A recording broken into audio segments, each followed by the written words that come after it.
আজ থেকে আমার জীবনে আর কোনোদিন টাকার অভাব থাকবে না। 90 দশকের বাংলা চলচ্চিত্র, সেই সময় যারা বেড়ে উঠেছেন তাদের কাছে এই দৃশ্যগুলো খুবই পরিচিত। লেখা উঠতে উঠতে নায়ক নায়িকার কোটিপতি বনে যাওয়া কিংবা শিল্পপতি হয়ে যাওয়া খুবই পরিচিত একটি দৃশ্য। তবে সেগুলো ছবির দৃশ্য হিসাবে সবাই ভেবে নিত। তবে দিন বদলেছে। এখনকার দিনে ছবির দেখানো সময়ের চেয়ে কম সময় মানুষ কোটিপতি নয়, হাজার কোটি টাকার মালিক বনে যাচ্ছে। আর এর জন্য প্রয়োজন শুধু একটি জাদুর কাঠি। জাদুর কাঠি বলছে দেখে আবার ভরতে উঠবেন না। এই জাদুর কাঠি কোনো প্রথাগত জাদুবিদ্যা নয়, প্রয়োজন শুধু একটি সরকারি চাকরি।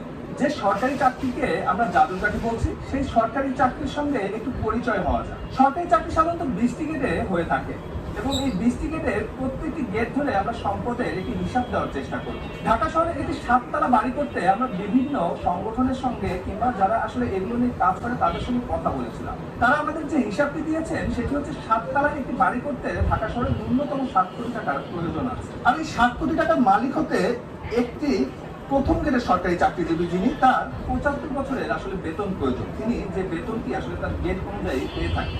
2 নম্বর গেটে যারা চাকরি করেন তাদের 77 বছরের বেতন প্রয়োজন। আমি 3 নম্বর গেট ধরে ধরলে সেটি 78 বছর। 4 নম্বর গেটের হিসাব করলে